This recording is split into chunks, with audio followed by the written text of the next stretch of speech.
Assalamualaikum warahmatullahi wabarakatuh. Apa kabar semuanya? Mudah-mudahan selalu dalam keadaan sehat walafiat. Bertemu lagi dengan Ibu di video pembelajaran Al-Quran dan Hadis.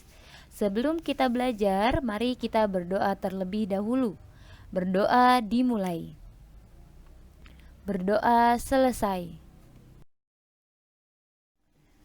Quran Surah Al-Insyirah.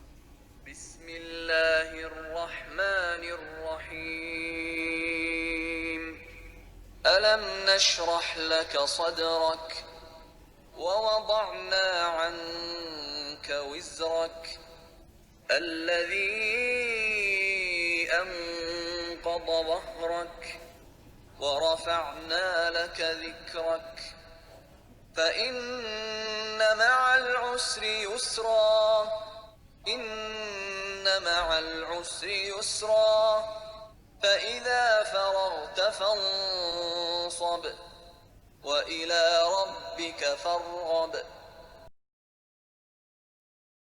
Artinya, bukankah kami telah melapangkan untukmu dadamu, dan kami telah menghilangkan daripadamu bebanmu yang memberatkan punggungmu, dan kami tinggikan bagimu sebutan namamu. Karena sesungguhnya sesudah kesulitan itu ada kemudahan. Sesungguhnya sesudah kesulitan itu ada kemudahan. Maka apabila kamu telah selesai dari suatu urusan, kerjakanlah dengan sungguh-sungguh urusan yang lain, dan hanya kepada Tuhanmu lah hendaknya kamu berharap. Surah Al-Insyirah terdiri dari 8 ayat yang memiliki arti kelapangan. Surah ini adalah surah yang ke-94, yang mana termasuk ke dalam golongan surah Makkiyah.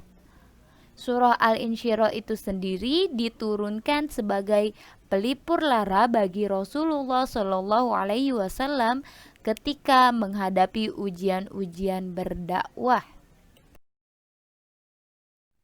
Isi kandungan ayat pertama dijelaskan bahwa Allah menyatakan kepada Nabi Muhammad SAW, sesungguhnya kami telah melapangkan dadamu dan kami memberikan cahaya hingga dadamu menjadi lapang dan luas.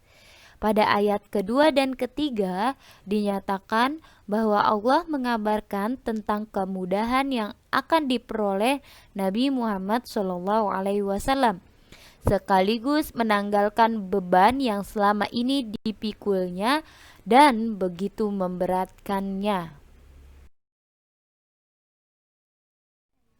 Pada ayat keempat dinyatakan bahwa Allah memberikan penghargaan kepada Nabi Muhammad SAW, yakni dengan meninggikan sebutan untuk Nabi.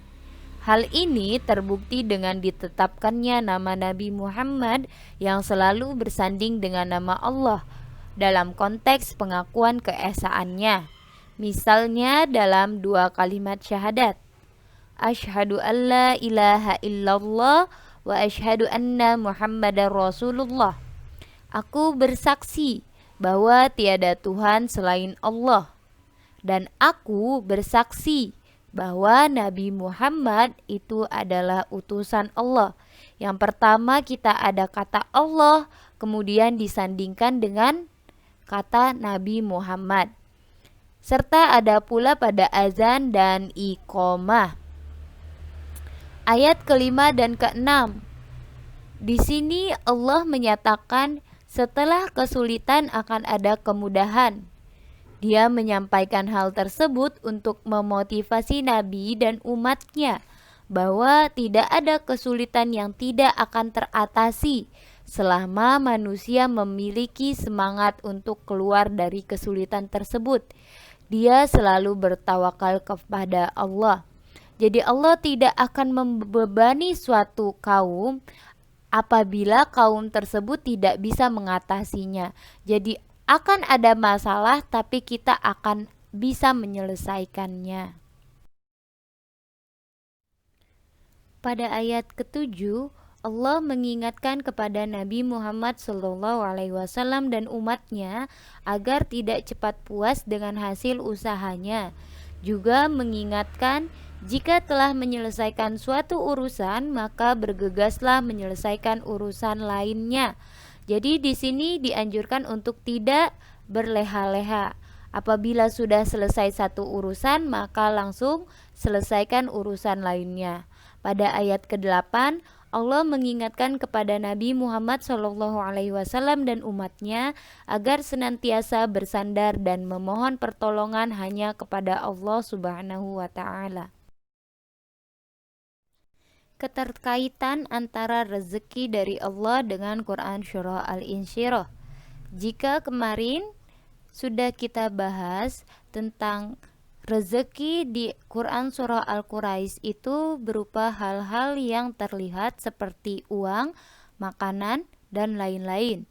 Nah, di surah Al-Insyirah ini dijelaskan bahwa rezeki dari Allah itu berupa sikap lapang dada, sabar, keringanan dan kemudahan Nabi Muhammad dalam berdakwah, sehingga rezeki itu memiliki banyak bentuk, tidak hanya berupa sesuatu yang terlihat.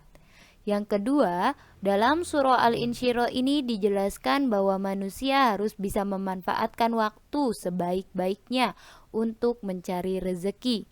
Jadi dapat disimpulkan bahwa rezeki bukan saja hal-hal yang dapat terlihat seperti uang, emas, dan lain-lain, tapi rezeki juga dapat berbentuk seperti kesabaran, kesolehan, ketakwaan, dan sifat lapang dada, dan masih banyak lagi. Sekian video pembelajaran Quran Hadis kali ini. Mudah-mudahan apa yang dipelajari dapat bermanfaat bagi kita semua.